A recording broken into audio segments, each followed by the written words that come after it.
All right, too. We just had a discussion about kind of what went down in Afghanistan and what some of the consequences were. And now, I want to kind of talk about what this means for America and what China is benefiting from by us pulling out and even some of the other stuff. So that China has been pulling over the past, couple years. And so just once again, if you guys didn't watch the first video, I don't know if it's on Tu's channel or my channel. We haven't determined that yet, but unfortunately, this is just what we have to do. But the uncut versions of both of these are on Rumble, so you can find us on Rumble. I'll link our accounts in the description in the comments. So if you want the unedited version that's not friendly for YouTube, that's where it is. So if you're watching this on YouTube, this is the YouTube friendly version. Fortunately, that's just the times we're living in nowadays. So we got to kind of make do with how we can. But kind of moving on to, you have a lot more experience with this kind of stuff than pretty much anybody I know, being from a communist country and escaping communism at a young age. So you're familiar with kind of how it works and everything, but let's talk about, some of the stuff that China's gaining by us pulling out of Afghanistan and the highway that's being built and the lithium mines and how their relations with Taliban might look in the very near future, if not already happening right now, which I'm sure is. Yeah, China is about world dominance, right? World dominance economically.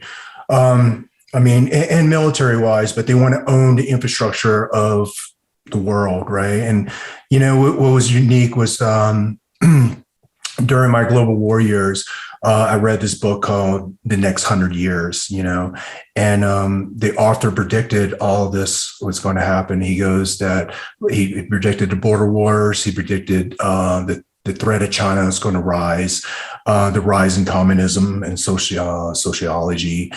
And a lot of this, so the book's called The Next 100 Years, you guys want to check out.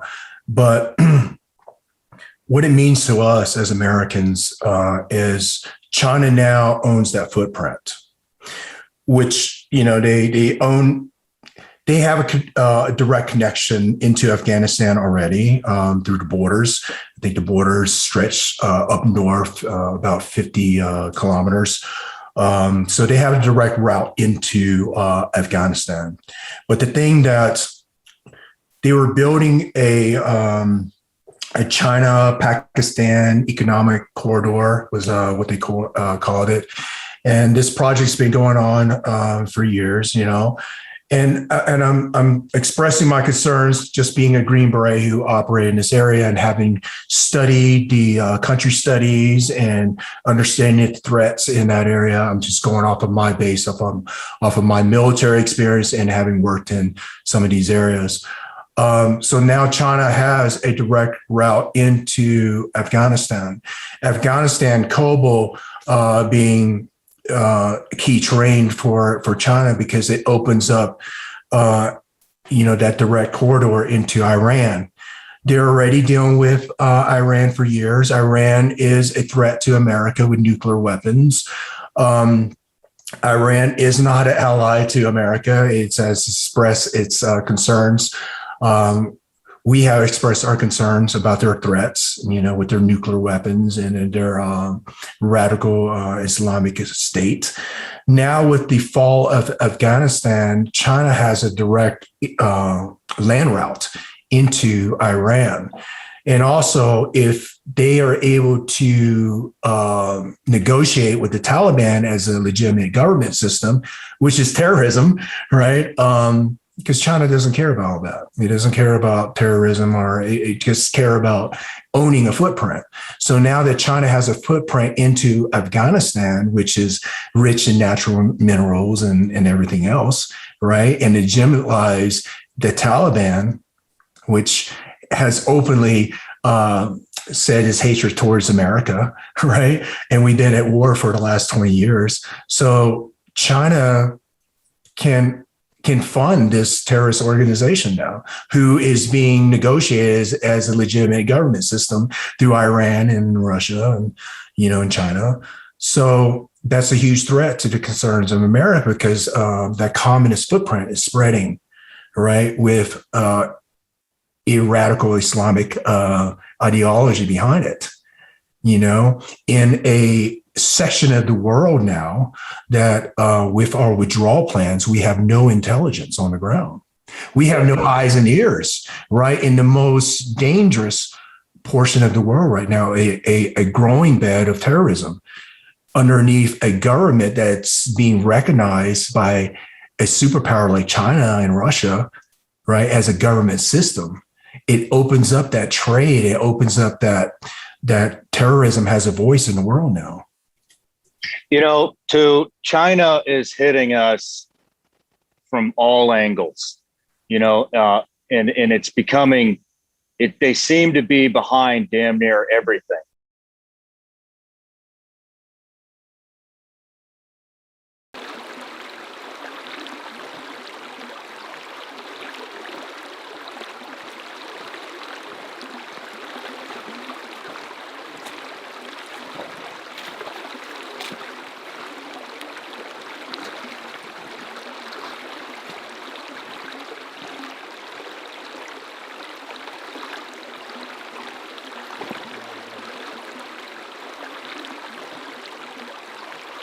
Let's talk about the border, because everybody, it's, the border's always been unsecure. Well, and they're right. The border has always been unsecure, but it's more unsecure and more open now than it ever has been. And for those of you who haven't listened to my interview with my last interview with Ed Calderon, I'm just going to spout some facts off, from my research back then. And this fact is from the New York Times, probably the most liberal publication there is. And these are their facts. So, in March of 2021, over 170,000 illegal immigrants crossed the border. That's the largest single month in over 10 years. So it was under control. What's happening is we shut down Trump's policy on the border, and we pulled funding from the Border Patrol. This is from ABC San Francisco, and they're saying that 18,663 unaccompanied children came through in March of 2021. That's 5 times the number of in March of 2020. So you can't tell me that the border is less secure now than it was. And I'm not even talking about illegal immigration. I'm talking about what else is coming through there, which we're going to get into in a minute.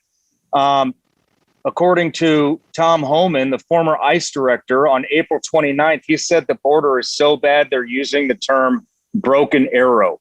They cannot handle what's coming at them.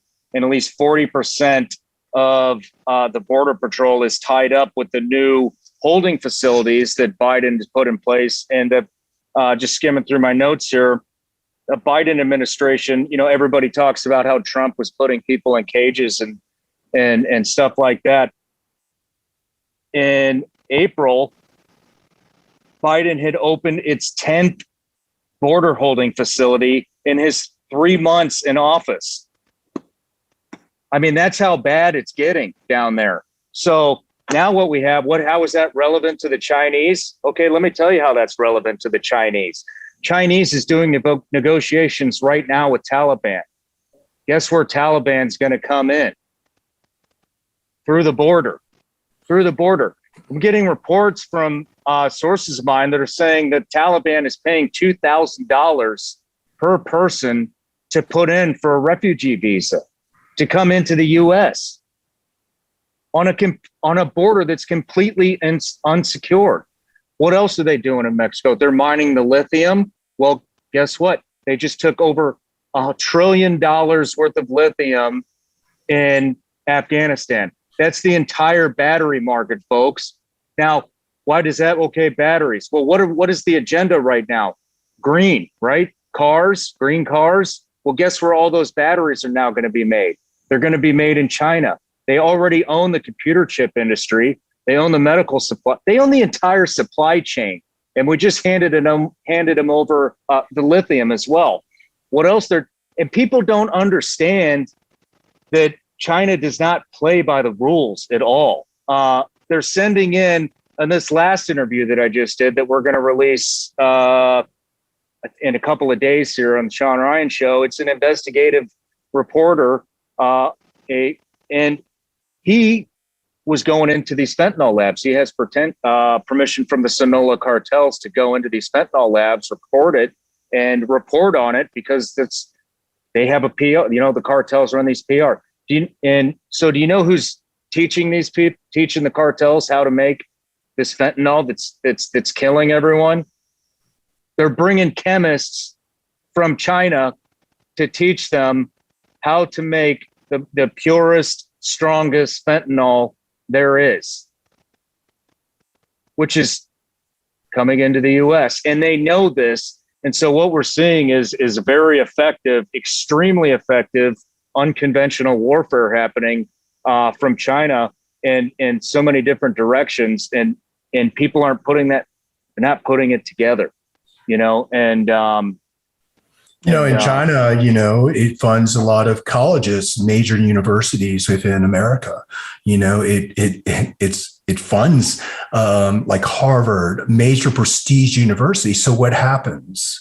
What happens when China funds this? They have ownership on the curriculum, on what they're going to teach our future Americans, right? Our future leaders of America. Think about the politicians and during that age when they were in college, right? And then now they rose out, and then now they're accepting more of a socialist ideology at the politician level.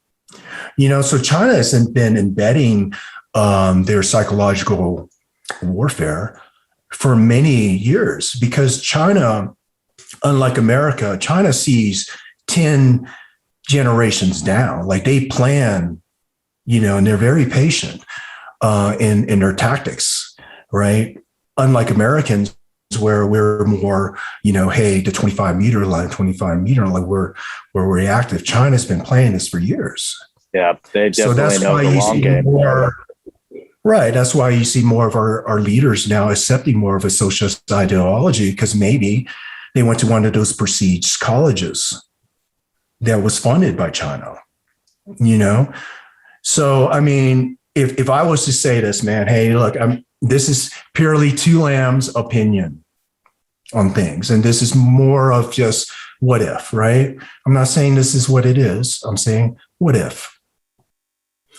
So, when I was in the special forces, I had to do country studies, and one of our curriculums was that we had to pick a country that was given to us, and we had to develop an unconventional war, full spectrum warfare attack on whatever country and how to collapse that country. Well, my country was America, And so during that time, I was also going to college, so I understood like the structure of America, the Constitution. I really dove into what made Americans, and really it was promised a new land. We were being oppressed. We rose up out of rebellion, 13 colonies, and we defeated a superpower through rebellion, unconventional warfare. We see it, as a Green Beret, I had to study it. So my country was America, and I was like, how can I take down a superpower, right? And the biggest threat was not only the strongest military force, but also every freaking civilian's armed. How do you take them down?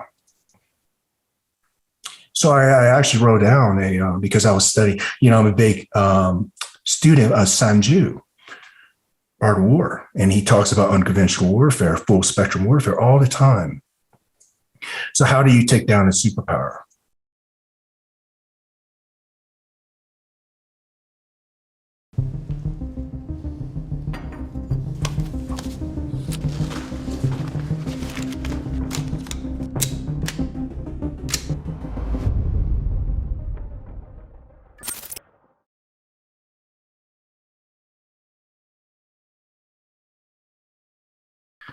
Could you imagine if they fine-tuned that weapon?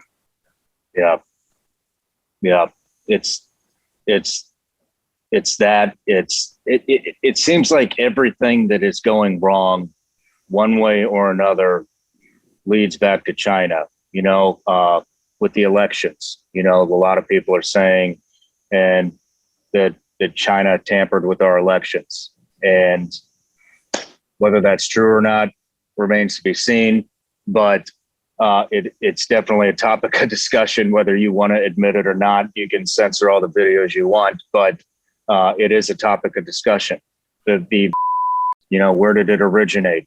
Well, all signs that I've seen lead to China. I mean, those were the first people reporting it. That was the first country to report it, was China. Our supply chain is owned by China. It's owned by China. They own everything. Name one thing right now on your body that's not made in China. Everything. Our medical equipment, our medicines. A lot of our medicines are made in China, and I've been talking to a lot of pharmacists, and painkillers are starting to come off the shelves. Insulin for diabetics is starting to disappear. And I think what we're going to start seeing, my fear right now, I don't think it's going to be, I think it will continue to be a slow bleed. I think the bleed is definitely accelerating, but the supply chain is falling apart. And you're seeing that with computers, with cell phones, with cars. Go to the local dealership. Their cars are gone. There's no cars in the dealerships. We went to the Toyota dealer the other day to get a service. There was one car on the showroom and nothing on the lot. And they're calling people, the dealerships are calling people wanting to buy the cars that they sold back for higher prices than they bought them for. And okay, so people aren't putting this together where it's, so I can't get a car. I might have to wait 6 months. Yeah, you might have to wait 6 months. But here's the bigger picture. What happens to the economy when the supply chain breaks down? Starting with the auto industry just right now. Okay. Well, guess what? If there's no cars, then there's no more need for salesmen. There's no more need for mechanics. There's no more need for detailers. Dealerships are going to shut down. And then it's a domino effect from there. Look at Apple computers. When's the last time you went to the Apple store, minus the past year and a half, where you had to wait to get a computer? You walk in, you walk right back out with a computer. I just got a new computer. It took over a month to get the damn computer because the computer chip shortage, and so in medicine, N95 masks, the list goes on and on and on, and China makes all of that stuff. And I think that's where it's going to start hurting. The supply chain's it's going to break down. And I think that's going to be the final thing that maybe pulls the rug out from under this economy that makes no sense at all. I mean, the real estate market is through the roof, but there's a shortage of lumber. There's a shortage of windows. There's a shortage of shingles. Everything it takes to build a house, there's a shortage of. And I think this is really, we're on extremely fragile ground, And it's also, the infrastructure, right? So I can honestly say I was in Africa and I was working in Libya and Southern Sabah. Nothing's out there, dude. Nothing. And there's this Chinese dude pulled up and he was doing a survey because they were going to put future cell phone towers there.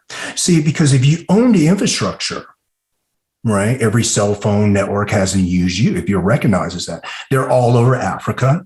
Right? They're all over the Middle East, as you know, right? Now they're going to be all over more of the Middle East because of their direct land route into the Middle East. So they have more influence, more intelligence gathering capability, more manipulation capabilities through, their platforms now. Every country, like you said, is using China products. So the thing is their footprints is expanding more and more and more. So how do you how do you win a war between democracy and communism? You own all the infrastructure, you own all the supplies, you own everything. You cut off the supply, right? That's what we do as commandos. We cut off the supply of the enemy. Yep. Well, it's like you said, it's a slow choke. And, you know, and you guys can, you know, people are saying it's conspiracy theory, but it's not just, you know, lumber and all that and those goods. It's also meats. Like you go in a grocery store, you can't even like pick up a, you know, it's hard to get a steak nowadays, right?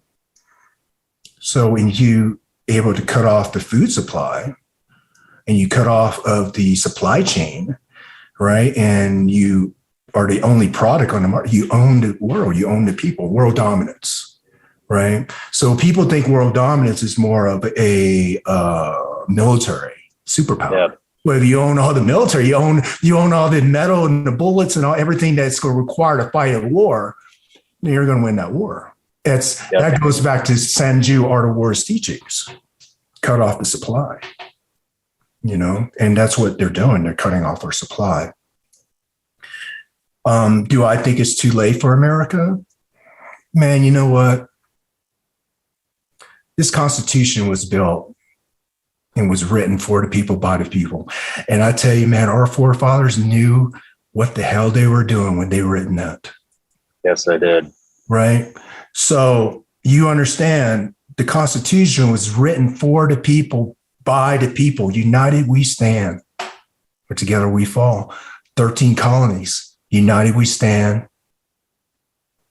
or united we fall. So the thing is, either we awaken to the socialist ideology and the push of China, or we don't.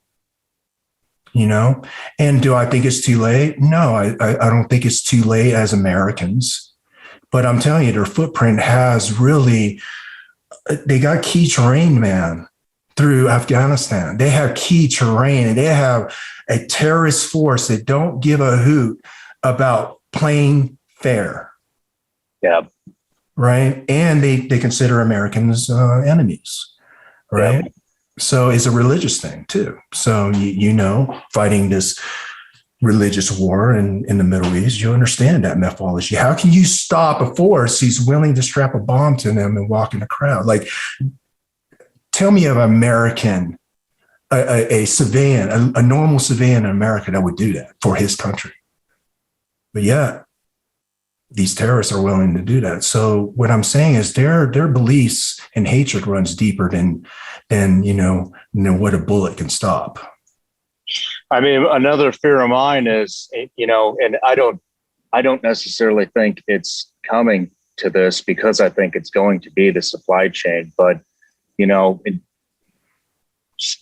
kind of reverting back to some of my interviews, and I'm not saying that I wouldn't, but I mean, who the hell do they think is going to fight for this country anymore?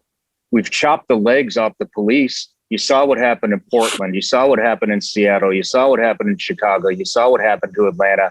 Now Portland is giving out fucking bonuses and they can't get any cops to go and to become cops anymore. It's over. It's over. New York City. Look what's going on there.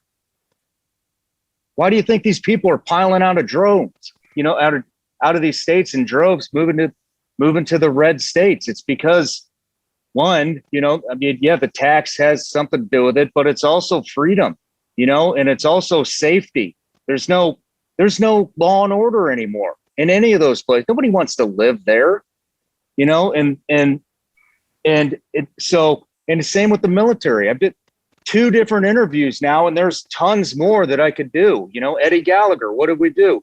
We threw his ass in jail and tried to put him in prison for the rest of his life for killing the enemy. Our own people hate us now. You know, I just did the guys behind the Blackwater massacre and uncovered all kinds of corruption from the Obama-Biden administration.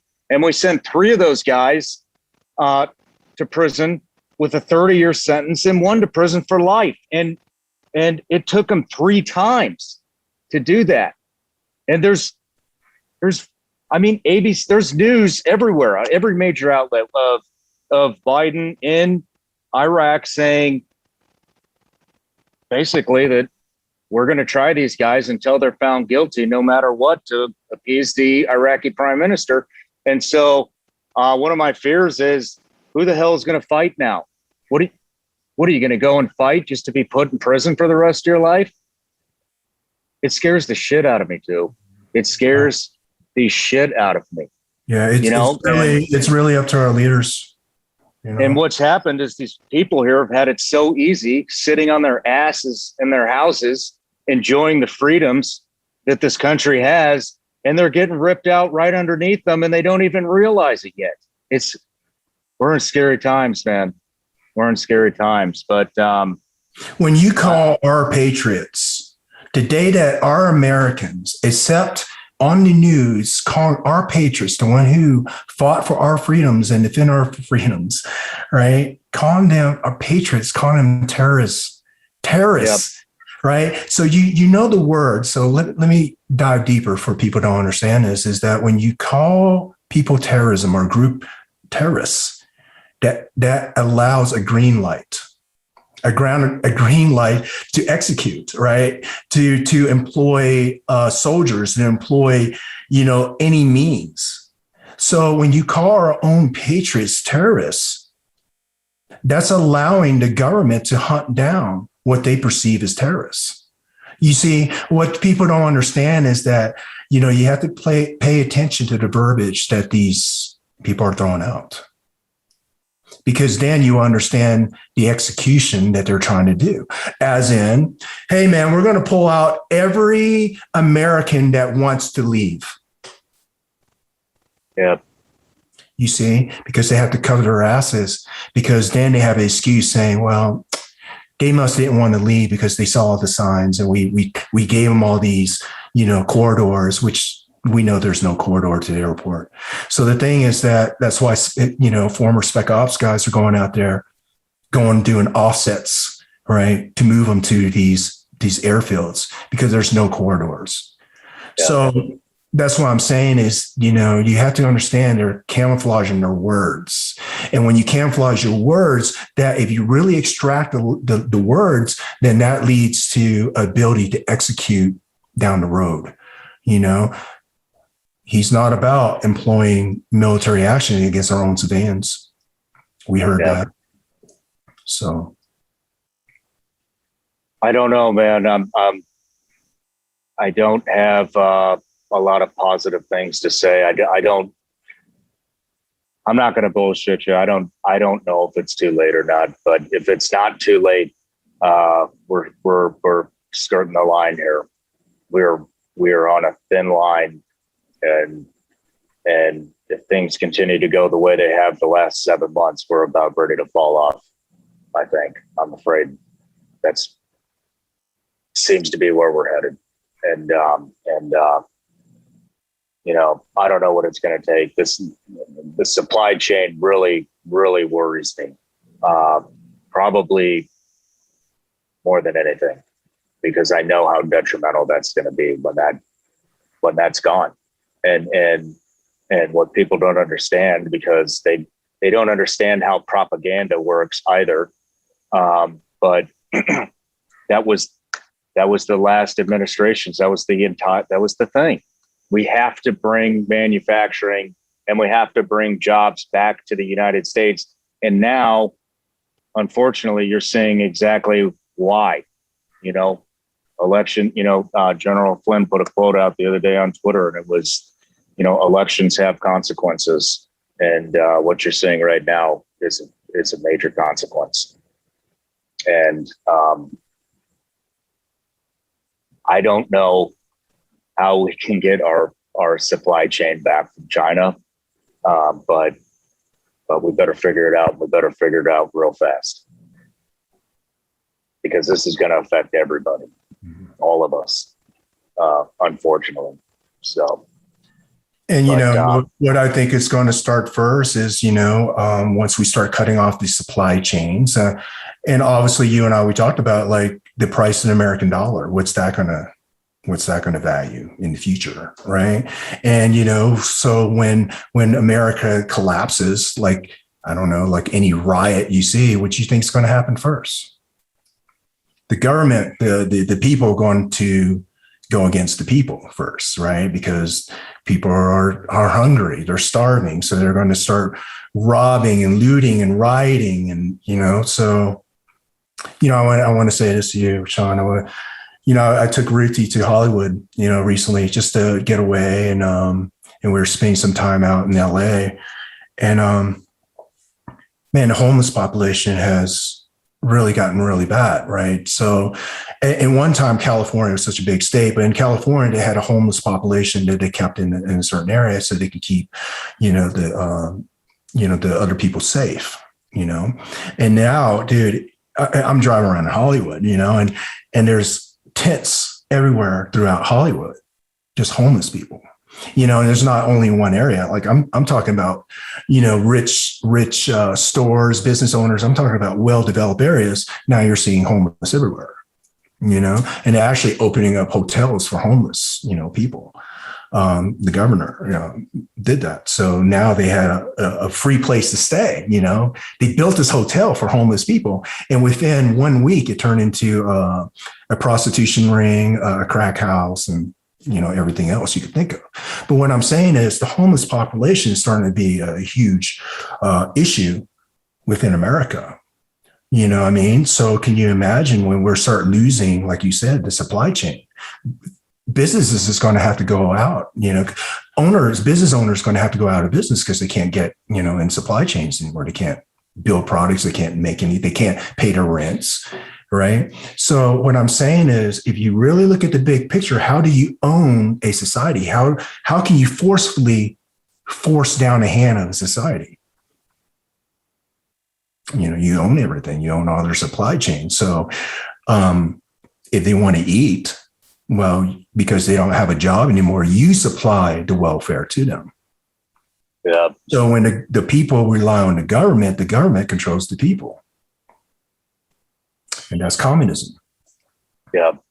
Right. So no longer can, an immigrant escape a war-torn country and grow up in America and be this entrepreneur. There's no more of that, which was the fabric of why this country was founded upon. Yeah. So, we be prepared for that. And if Americans are okay with that, then hey, just understand it's going to really affect you and your family and your future and your childhood's future and your grandchildren and the structure of this country and what it's founded upon. It's going to affect you. If you don't believe in slavery, well, think about communism supports dictatorship. Yeah. And that enslaves millions of people, and that have brought hundreds and thousands of people to mass graves. So are we prepared for that? Well, since we're on the subject of being prepared, let's, we've talked about China, we talked about Afghanistan before, we talked about China, and those are things that we can't control. We can't control that until we all come together, which who the hell knows if that's ever going to happen. So let's move on. This is going on my Patreon and your subscription service, which I'll link below. But let's take a quick break. When we come back, we'll talk about, what we can control and how we can prepare for a complete supply chain breakdown to get by.